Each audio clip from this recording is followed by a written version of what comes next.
In this video, I will show you 5 simple tips on how to read the Bible for beginners. The first tip is to pray before you start reading, because this will allow you to ask God to help you to understand the material that you're about to read. Because if you do that, then God's going to be like, I want to help this person understand what I want to communicate to them. Because if you pray and ask God to help you, that's going to be way better than you just doing it by yourself. Also, just ask Him that you want help being who He wants you to be. Because if you do that, then God's going to be like, I'm definitely probably going to help you, because God wants you to be who He wants you to be. And if you ask Him for that request and you're aligned, and if your heart and your desire is in line with God's desires, that's a really good place to be. So just literally come to God and be like, I am a beginner at understanding your word, and I need help understanding it. So I just ask that you would help me understand your word. Tip 2 is to choose scripture that's understandable and interesting to you. The Gospels like Matthew, Mark, Luke, and John, the big 4, you know what I'm saying? Like, those are all really easy to understand and very direct. And like, Jesus is like, this is how you should live. This is how it's supposed to be. The New Testament is very direct about what the whole Bible is about, because it's about Christ and it's about Jesus, and that is about Christ's life and His ministry, and everything is like built on that of Christianity. So I feel like in a way it's the most important. I'm not saying all the Bible isn't important, because it all is. I'm just saying, like, if you're a beginner, I would recommend reading the Gospels. Hit the subscribe button for more tips on how to read the Bible and how to interpret it, especially if you're a Christian in college, because I help Christians going into college stay strong in their faith. Tip 3 is to be a doer of the word and not just a hearer only.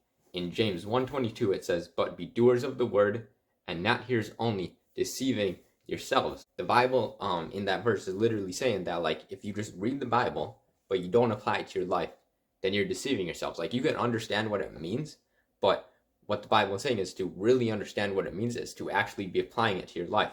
It doesn't say, like, you can understand it but then not apply it to your life, but then people that don't even know what the Bible is deceive themselves. You can understand it, like, you can hear the word but then not apply it to your life, and that means you're deceiving yourself. I feel like one verse of understanding and really applying it to your life and saying, this is what it means to me, is better than 100 verses that you just hear and then you're like, that's a good verse, and then you go and live the way that you were living before you read that. If you could start creating this mindset right now as you're a beginner and you just keep doing this, then it'll be easier and easier for you to do it as time goes on. And also share this video with another Christian friend if you believe that these tips can help them out. Tip 4 is to pick a journal and then write the verse that sticks out to you when you're reading, and then also write the date that you're reading in it. So basically what this is going to do is it's going to help the verse stick in your head, because you're going to be writing it down, and also the date is going to allow you to check yourself and be like, when was I not reading, or when was I reading?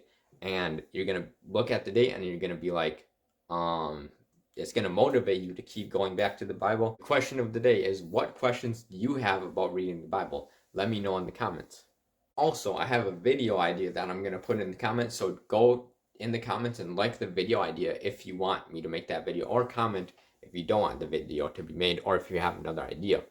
5 is to use wise resources to help you understand the Bible.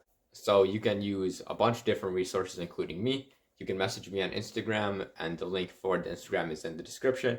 And also you can just comment if you have any questions about something specific. Just come back to the channel, comment on any video. Also, you can use wise pastors, and I'm not talking about any pastor, because some pastors are not wise in what they do, but some definitely are in this world. So you can reach out to them, and you can also use commentaries. This is a commentary from the Liberty Bible Institute, which is one of the, I think, biggest Bible colleges. I'm not sure, but it's a pretty well-known Bible college. But my grandma actually donated money to the college when it was starting up. So the college sent out the Bible commentaries to the people that were donors. So my grandma got this, and she passed it on to me. So super cool. But man, the guys that wrote this commentary are very wise. You can also look up online commentaries, but make sure you get stuff from good people, because there are a lot of people who misinterpret the Bible.